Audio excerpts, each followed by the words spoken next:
Donc ce matin, je me suis réveillé, heureusement, et j'avais envie de protester. Oh, je ne sais pas si c'est l'esprit de notre moment, de protester, mais j'avais vraiment envie de protester. Et ma femme m'a dit, mais pourquoi tu as envie de protester? Je dis, mais je suis protestant. Et je vais au culte protestant.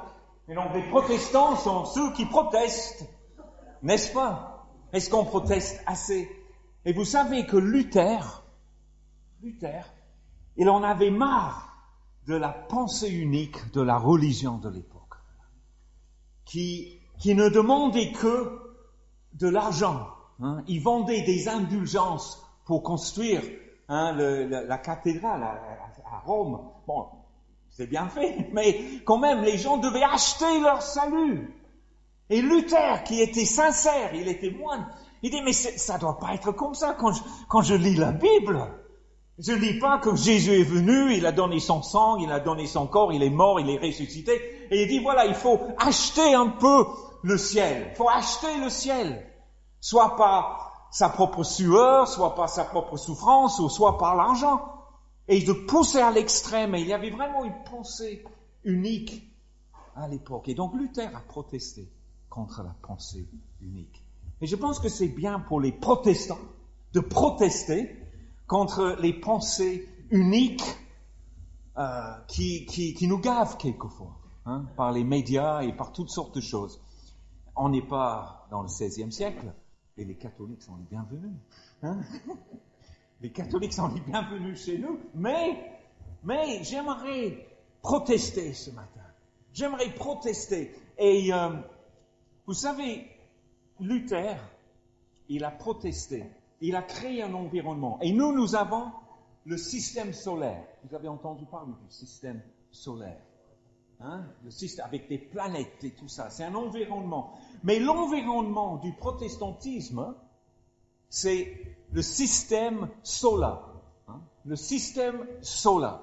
Et il y a 5 solas dans le protestantisme. Et donc sur la porte là, c'est marqué Église protestante évangélique, membre de la Fédération protestante de France. Et donc ce que tous les protestants croient, il y a les 5 piliers qui ont créé l'environnement du protestantisme. Et j'aimerais bien les souligner ce matin. Parce qu'on est bien protestant, fiers de l'être, casser la pensée unique. Et donc, qu'est-ce que c'est le premier sola? Ça a pris du temps pour évoluer. Je ne vais pas donner tout l'historique de ça. Mais le premier sola, on peut faire avec la main si vous voulez, mais le premier sola, c'est sola scriptura. Bravo Luther. Sola, c'est en latin, sola scriptura. C'est en latin. Et ça veut dire par l'écriture seulement. Par l'écriture seulement. Parce que c'est vrai, Luther avait envie qu'on lise la Bible et que ça soit ouvert, traduit, que les gens soient éduqués pour avoir la lecture de ces textes. Et ça nous montre l'origine de tout. On n'est pas en train d'adorer la Bible, mais là, ça parle de Dieu, ça parle de Jésus. Et c'est pas la parole que nous connaissons de Jésus. Et donc, le premier sola, c'était sola scriptura. Et donc, 2 Timothée, pour ceux qui veulent suivre, 2 Timothée 3,16, nous lisons « Toute écriture est inspirée de Dieu. » Amen. Moi, je crois en cette parole. Inspirée. C'est pas juste comme si je lis n'importe quoi. Et moi, je suis soumis à l'autorité de cette écriture, parce que cette écriture est inspirée. Et dans les églises protestantes, souvent, on a une Bible devant. Parce que ça, c'est le centre de notre croyance. C'est la Bible. Toute écriture est inspirée de Dieu et utile. C'est utile. C'est pourquoi nous donnons beaucoup de temps pour prêcher. Avec mes amis catholiques, ils me disent, mais nous faisons l'homélie, 5 minutes, 8 minutes, ça va. Mais nous allons chez vous. Ça dure. Et après, il y a les gens qui disent, mais moi, j'étais dans une bulle protestante, ça a duré 20 minutes. Oh, 20 minutes. Ah oui, mais vous avez eu de la chance. Moi, chez les autres, 30 minutes. Et d'autres, 45 minutes. Et si vous avez la chance d'aller en Afrique, ou même en Corée, oh là là, quand je suis chez Gérard pour prêcher, chez les Coréens, si vous donnez moins d'une heure, ils sont déçus. Et donc là, il faut préparer nos oreilles.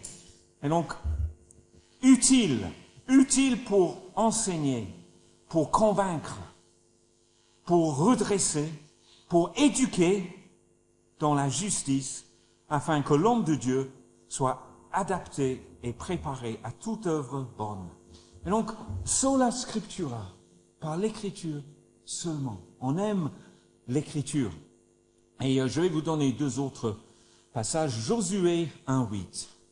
Et vous savez, quelquefois, les gens, ils vont sur les sites web pour avoir un gourou qui va leur dire comment réussir leur vie. Comment réussir ma vie. Comment avoir la réussite dans ma vie. Mais bon, on n'a qu'à ouvrir la Bible. La Bible nous donne beaucoup de clés pour réussir sa vie. Et en Josué, nous lisons Josué 1:8. Je vais arriver. Il faut que Moïse meure avant que Josué arrive. Deutéronome. Josué.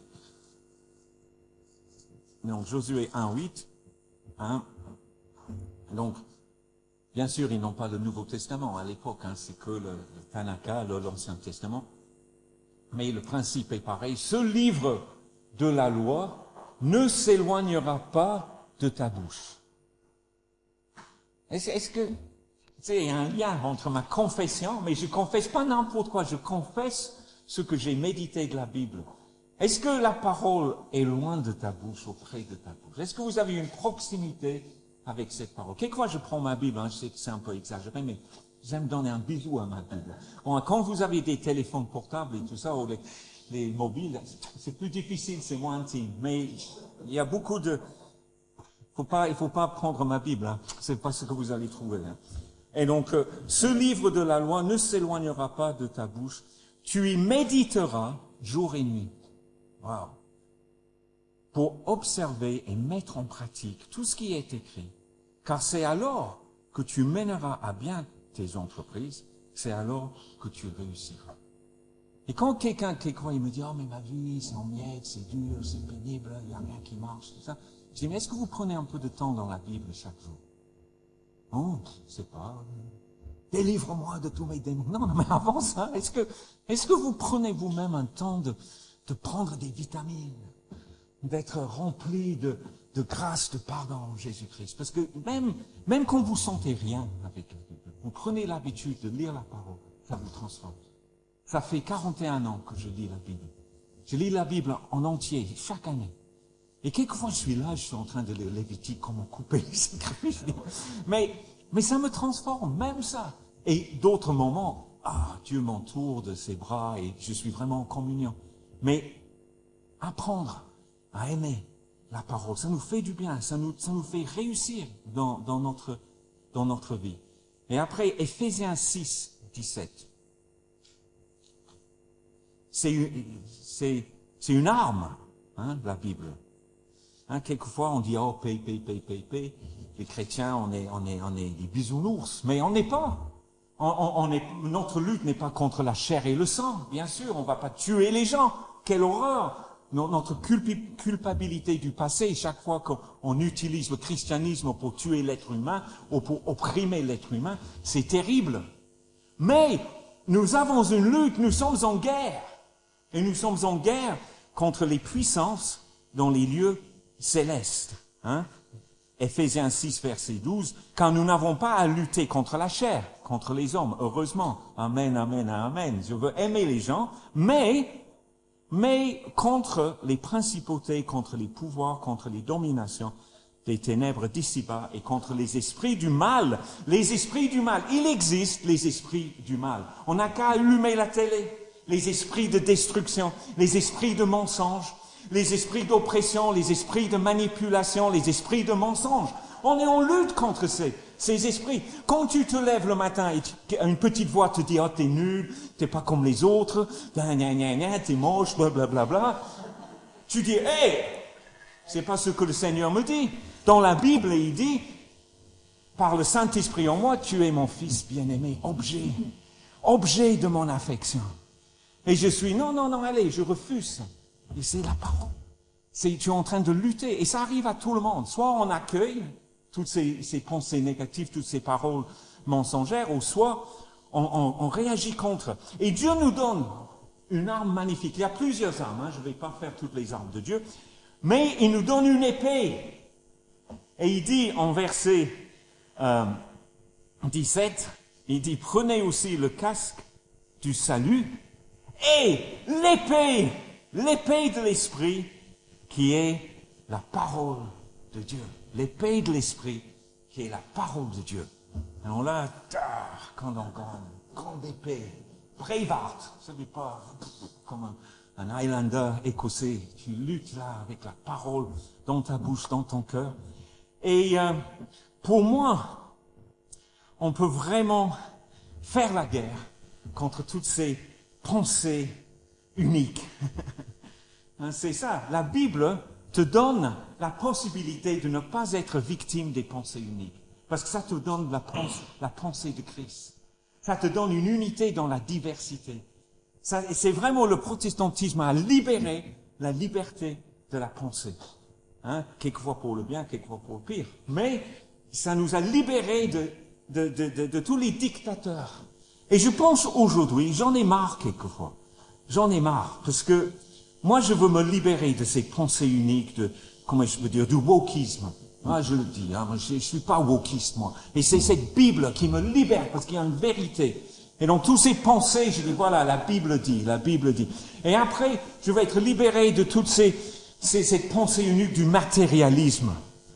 Voilà, il n'y a que le matériel, il n'y a pas de spirituel, voilà, bon, la science, machin. Je suis pas contre la science, mais on en a marre d'avoir un média qui honore pas Dieu.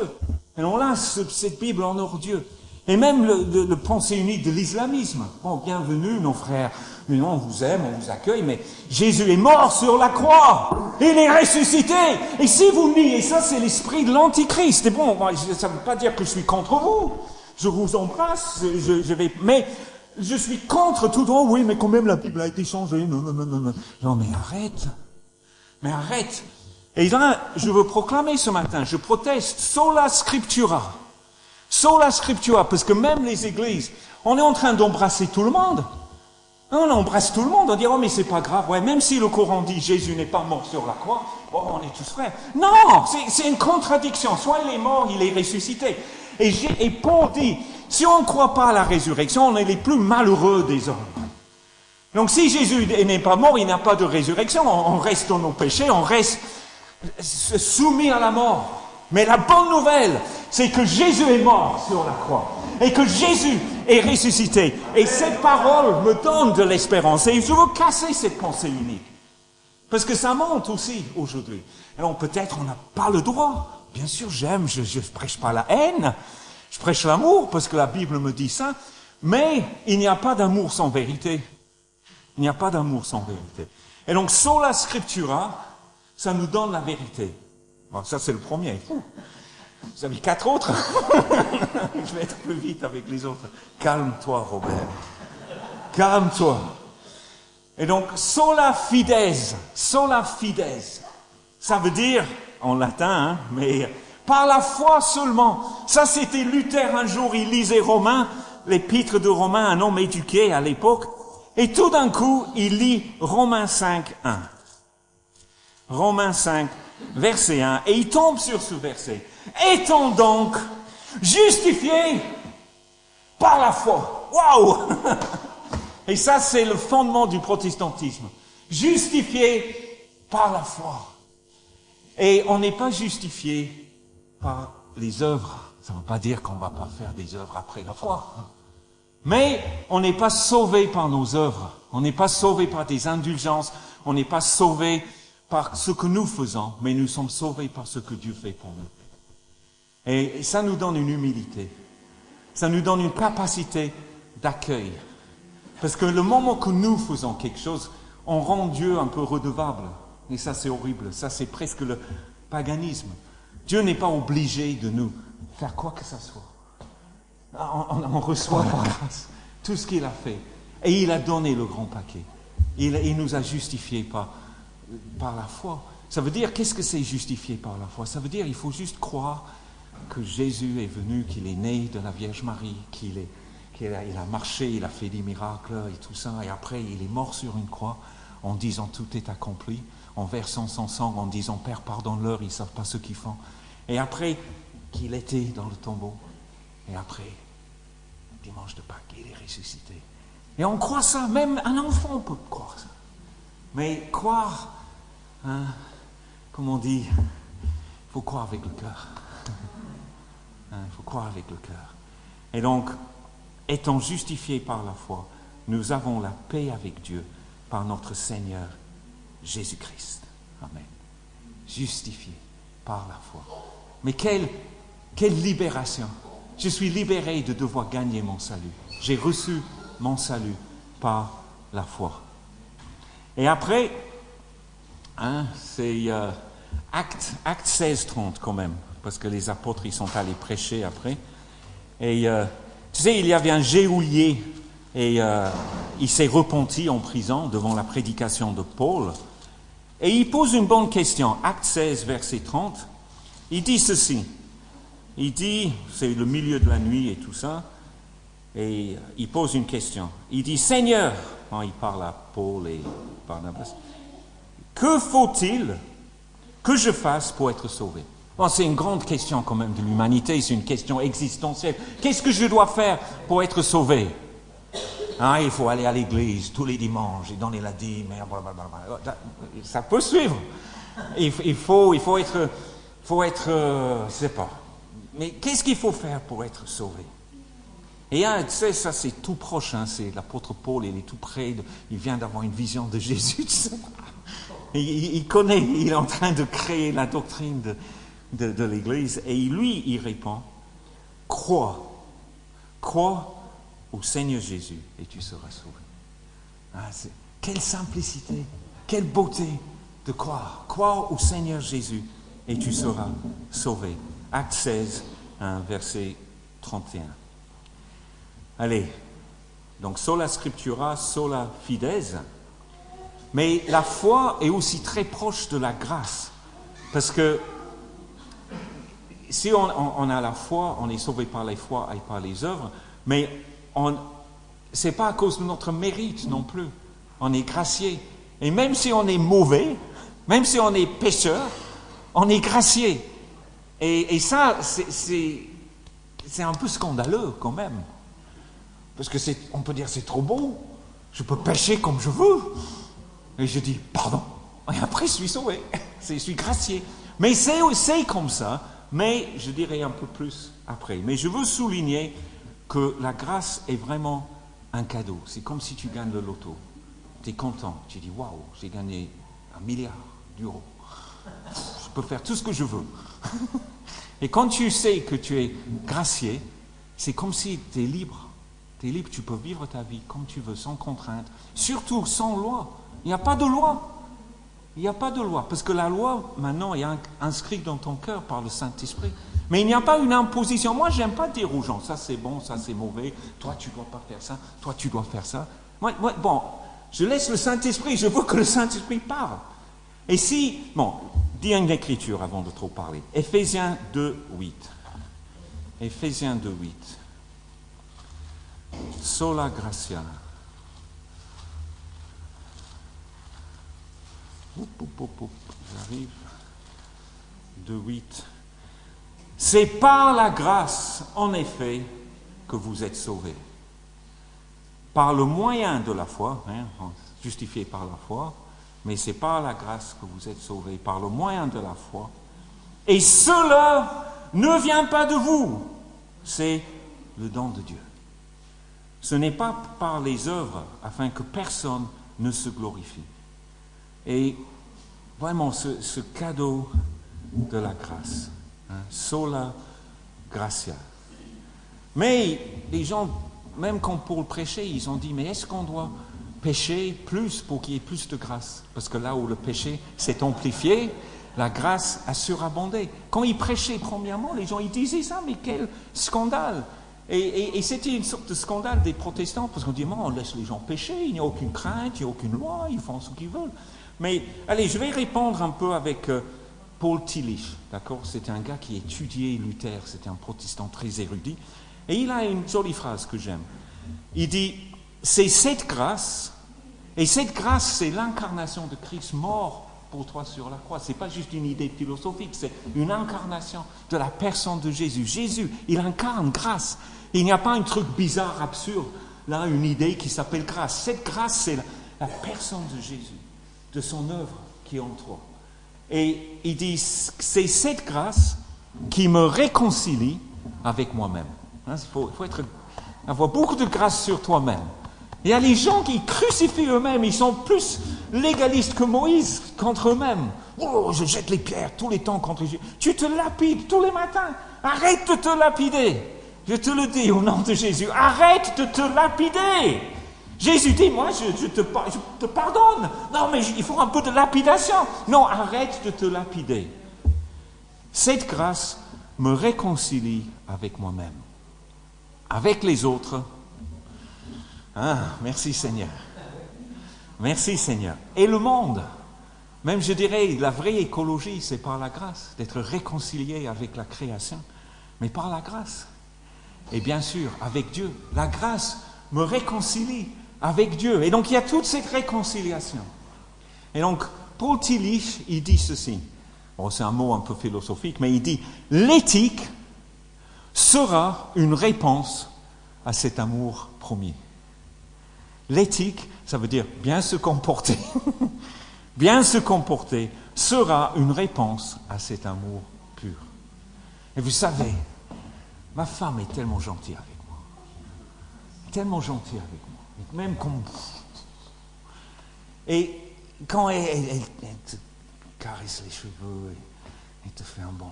Oh, il y a beaucoup de choses, je ne vais pas tout dire. Mais comment ne pas répondre avec un bisou quand même? Quel homme ne pouvait pas répondre avec un bisou quand il est tellement aimé? Et je dirais, pour nous, ça marche comme ça. On est piégé tous les jours avec la grâce. Parce qu'on reçoit tellement, on aime tellement Jésus. On doit lui donner un bisou. Hein. Quelquefois, tu luttes. Tu m'as déçu. Non, arrête. Grâce, grâce, grâce, grâce. Et les plus grands saints, ce n'est pas par la crainte ou par les œuvres qu'ils sont devenus des grands saints. C'est parce qu'ils ont reçu l'amour et la grâce de Jésus. Et ça, un baiser divin a jailli de toute leur vie. Un baiser divin. Et Paul, il le dit en 1 Corinthiens 15, il dit « J'ai travaillé plus que tous les autres apôtres !» Et après, il est repris « Ah, toutefois, non pas moi, mais la grâce qui était avec moi. » Et il faut apprendre à œuvrer, à se sanctifier, à faire des choses par la grâce. Et il dit que Jean-Baptiste était le plus grand prophète de l'Ancien Testament, dit Jésus. Mais il dit le plus petit dans le royaume de Dieu est plus grand que Jean-Baptiste. Incroyable. Parce que nous, on a le Saint-Esprit en nous. Allez, sola gratia. Et maintenant, pour moi, j'aime beaucoup, parce qu'il y a le quatrième, c'est solus Christus. Solus Christus.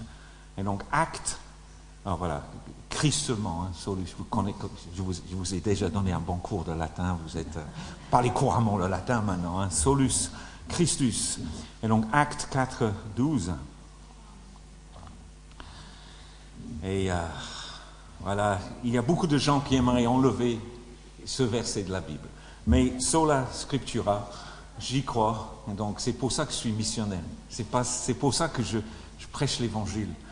C'est Acte 4, 12. Le salut ne se trouve en aucun autre, car il n'y a sous le ciel aucun autre nom donné parmi les hommes par lequel nous devons être sauvés. Est-ce que je peux être sauvé par Bouddha? Non. Est-ce que je peux être sauvé par... Blablabla. Je ne vais pas dire tous les autres, c'est enregistré quand même. Et donc, mais là, ce qu'il dit ne se trouve en aucun autre. Jésus dit, je suis le chemin, je suis la vérité, je suis la vie. Et donc, il faut être quand même un peu obtus pour passer à côté de ça. Moi, je dirais, les gens, Jésus, mais attention, ce que vous dites là.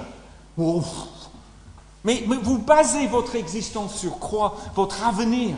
Quand il dit le salut est là. Et avant, les gens croyaient ça en France. Avant, il y a 100 ans, les gens, ils avaient une certaine crainte de Dieu. C'est pas qu'ils avaient une phobie pour Dieu, non, Dieu était amour, mais ils avaient une certaine crainte de la vérité qui dit qu'il n'y a qu'une seule chose, une seule personne qui nous sauve, et c'est Jésus-Christ. Et donc, solus Christus. Mais c'est pas juste lui seul qui sauve, c'est lui seul qui est tout pour nous. Parce que si vous voulez comprendre la Bible, la clé, surtout pour l'Ancien Testament, la clé, c'est de faire venir Christ dans l'interprétation de l'Ancien Testament. De faire venir Christ dans l'interprétation. Et même chacun de nous, j'ai déjà dit ça, chaque protestant, il est pape. Hein, on a le droit d'interpréter l'Écriture comme nous-mêmes. Mais on n'est pas seul, parce qu'on interprète avec le Saint-Esprit en nous, selon notre situation personnelle. Ça ne veut pas dire que quelquefois, ça crée des discussions. Merci Seigneur. On n'est pas dans la pensée unique. On n'est pas dans une secte. Les protestants, c'est tout sauf une secte finalement. Parce qu'il y a beaucoup de débats. Mais il y a l'essentiel. Et finalement, on garde aussi le symbole des apôtres qu'on partage aussi avec l'Église catholique. Hein, il n'y a pas que des sola, sola, sola. Il y a des symboles aussi qui définissent l'essentiel de l'orthodoxie. Et donc, on reste orthodoxe tout en ayant cette diversité et cette liberté. Et c'est tout sauf la pensée unique. Et donc, solus Christus, Colossiens 1, 15, 20. Hein, je vous fais travailler dans la Bible aujourd'hui, mais Colossiens 1, 15 à 20.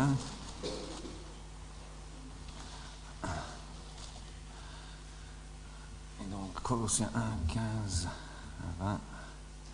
Il parle de Jésus. Jésus. Il est l'image du Dieu invisible, le premier-né de toute la création, car en lui tout a été créé dans les cieux et sur la terre. Jésus, wow, il est Dieu, hein? Il était là dans la création, la parole là dans le cœur de Dieu, car c'est en lui tout a été créé dans les cieux et sur la terre, ce qui est visible et ce qui est invisible, trône, souveraineté, principauté, pouvoir. Tout a été créé par lui et pour lui. Il est avant toute chose. On dit que Dieu est l'alpha et l'oméga. Il est avant toute chose et tout subsiste en lui. Il est la tête du corps de l'Église. Si on est ici, c'est pas pour le pasteur, c'est pas pour chanter, c'est pour honorer Jésus-Christ. C'est lui notre tête. Et on est tous soumis à lui. On est soumis à Jésus.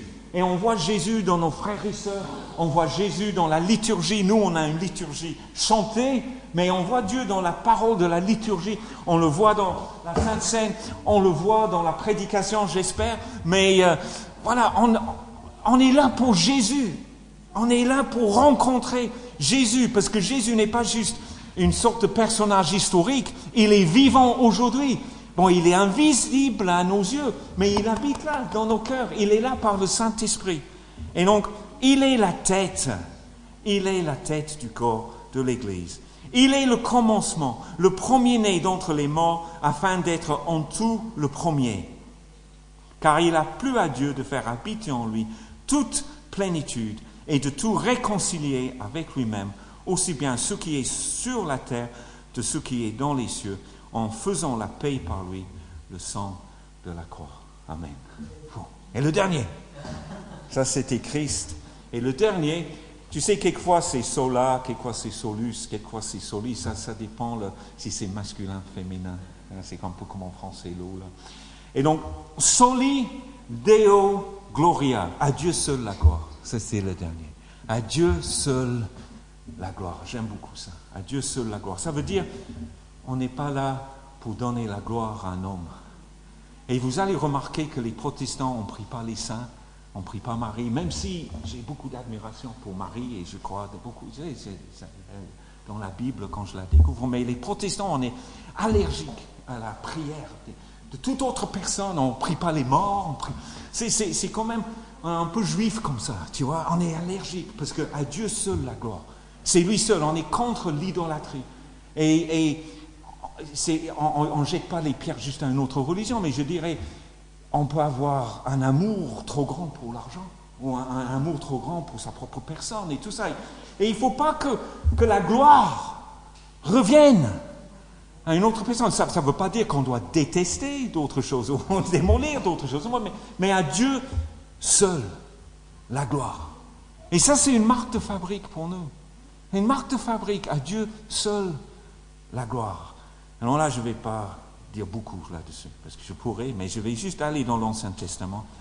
Et déjà, le roi David, il connaissait ça. Lui, il était roi. Je pense que David, il a dû être beau. Parce qu'il était un guerrier, il a dû être comme, tu sais, les gars, les super-héros dans les films, musclés. Bon, il ne fallait pas discuter avec David, hein, c'est un vrai mec. Hein. Mais c'était aussi un gars qui avait le cœur de Dieu. Il était un guerrier, mais il écrivait les psaumes, il était un poète. Et il était roi. Quand même, quand tu es roi, tu vois, il était roi d'une nation. Et il avait tout. Mais qu'est-ce qu'il dit en Psaume 115? Non pas à nous, Éternel, non pas à nous, mais à ton nom, donne gloire. Et j'aime bien ça. Et même dans les lieux célestes, tu vois, on parle de ces séraphim qui couvrent leurs yeux, qui couvrent leurs pieds. Et il dit gloire à Dieu, à toi seul la gloire. Pas à nous la gloire, mais à toi la gloire. Et toute l'éternité, d'un côté, ça se prépare à donner encore plus de gloire à Dieu. Notre mission, c'est de donner gloire à Dieu. Par nos vies, par nos œuvres, en recevant la grâce. Chaque fois qu'un pécheur dit « Oh, mais je suis un pauvre type, mais pardonne-moi », ça donne gloire à Dieu. Ces 5 sauts-là d'un côté, tout le but, c'est de donner gloire à Dieu. De donner gloire à Dieu. Et non pas à nous, Éternel, non pas à nous, mais à ton nom, donne gloire. À cause de ta bienveillance, à cause de ta vérité. Et j'aime bien ces deux mots. C'est hesed et emet en hébreu. Mais bienveillance, c'est un amour indestructible. Seigneur, à toi la gloire, parce qu'il n'y a personne qui aime comme toi. Il n'y a personne comme toi. Dieu est amour. Dieu est hesed. Il y a une alliance éternelle, une loyauté éternelle en Jésus. Et à cause de ta vérité. Amour, vérité. Amour, vérité. Et donc, à toi la gloire, ô ressuscité. Et donc, j'ai commencé en disant que je voulais protester contre la pensée unique. Et maintenant, vous savez pourquoi je proteste. Je suis protestant avec mon système solar. Et j'ai reçu une parole ce matin quand je mangeais mon porridge. Incroyable. Et j'ai pensé à cette idée de pensée unique. Et je vais vous dire la parole que j'ai eue. Nous ne croyons pas à une pensée unique, mais en une personne unique. Hein? J'ai eu ça, ça m'a réjoui. J'étais en train de manger mon porridge avec Sylviane. J'ai dit, oh, Sylviane, j'ai une pensée. Et je lui ai dit ça. Oh. Donc, je partage ça avec vous, parce que je pense que c'est la beauté du protestantisme. Ça casse la pensée unique. Et donc, nous ne croyons pas à une pensée unique. Moi, je déteste une idée sectaire de l'Église. Et ça peut arriver, ça peut nous arriver, ça peut m'arriver, mais j'ai horreur de ça. J'aime bien discuter, dialoguer. C'est l'essence du protestantisme. La démocratie est venue du protestantisme. Les livres, l'éducation, beaucoup de choses sont venues. Bon, on a partagé ça, et les Juifs nous ont légué beaucoup, bien sûr. Mais nous ne croyons pas à une pensée unique, mais en une personne unique. Jésus-Christ. Et donc, je vous invite à prier avec moi. Et si vous n'avez pas fait, donne ton cœur à cette personne unique. En disant tout simplement Amen à la fin de ma prière, silencieuse dans ton cœur. Et quand vous connaissez déjà Jésus, pourquoi dire je veux mieux protester dans ma vie? Je veux mieux protester. Je veux porter mon identité protestante dans ce monde. Parce que si nous ne protestons pas, nous serons des agneaux et des moutons. Et quelquefois, il ne faut pas se laisser dominer par juste une pensée unique qui peut s'abattre sur nous. Hein? Et donc, merci Seigneur. Et donc, sola scriptura, sola fides, sola gratia, solus Christus et soli Deo gloria. Merci Seigneur. Merci Seigneur pour ta personne, parce que derrière toute cette théologie, il y a une personne unique. Et Seigneur, cette personne unique, c'est toi Jésus. Je crois Jésus que tu as donné ta vie pour moi. Je crois vraiment que tu Tu as pardonné mes péchés. Et je veux recevoir cette grâce du pardon, Seigneur. Et Seigneur, merci, car je crois vraiment que tu es ressuscité, que tu as une parole de victoire. Seigneur, je veux prendre cette épée de l'esprit pour vaincre mes mauvaises pensées, pour vaincre mes démons, Seigneur. Et Seigneur, je crois en toi. Et je veux que tu sois mon Seigneur. Oh, merci. Merci, car je veux que ma vie te glorifie. Je veux que ma vie te donne gloire. Seigneur, reçois mon cœur pour ta gloire, Jésus. Au nom de Jésus. Amen. Amen.